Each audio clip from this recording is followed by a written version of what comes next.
The magic of the sundial compass.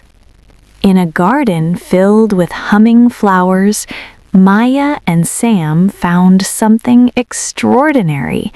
It was the sundial compass, a glowing disc that hummed with the secret rhythm of the world.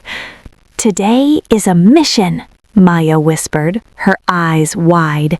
"We are going to follow the light from the very first spark to the final glimmer." Sam gripped the compass tight, and it began to pulse with a soft, golden light. The compass chirped, and the sky began to blush. It was morning.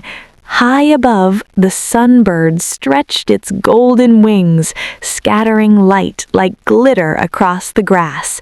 Sam stood on his tiptoes, feeling the cool dew on his toes.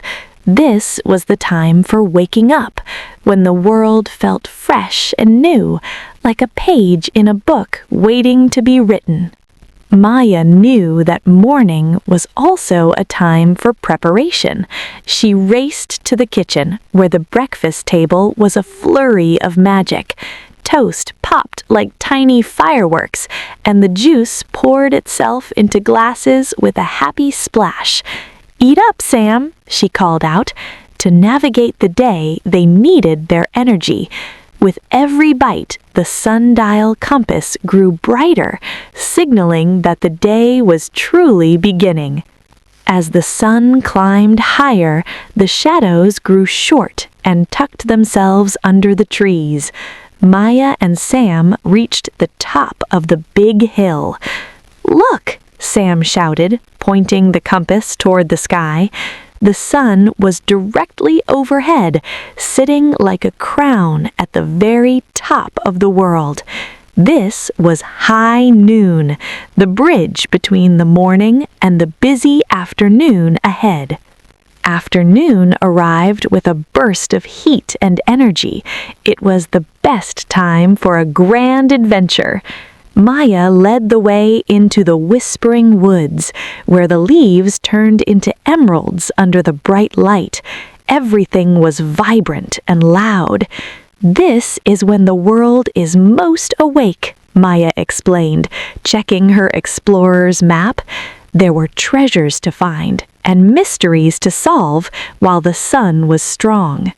Sam found a clearing where the afternoon light made the river sparkle like diamonds. He chased a group of hopping shadow bunnies that loved to play in the bright sun. "The sun is our batteries," Sam laughed as he ran. This was the time for movement, for running until your lungs felt warm and your heart beat like a happy drum. Slowly, the air began to cool, and the golden light turned into a deep honey orange. The afternoon was fading, making way for the sunset. Maya and Sam sat together on a garden fence, watching the sky transform. "The sunbird is going to sleep," Maya said softly.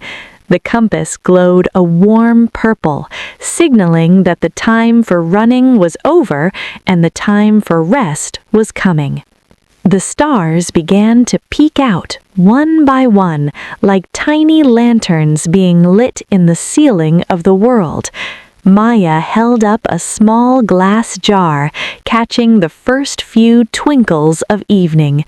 This was the quiet time, the transition where the world whispered, "Shh." It was time to head back home, to the warmth of the hearth and the softness of their slippers. Night had finally arrived, draping a velvet blanket over the land of Tick-Tock. Sam looked out his bedroom window at the moon, which looked like a giant silver boat sailing through a sea of stars. The sundial compass was dim now, pulsing slowly like a heartbeat. "The day is done," Sam whispered. Night was for dreaming, for letting the imagination sail on that silver boat until the morning returned.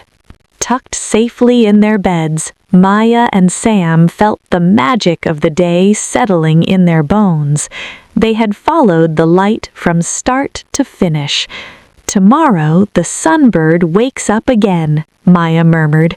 With a final gentle glow, the sundial compass closed its eyes.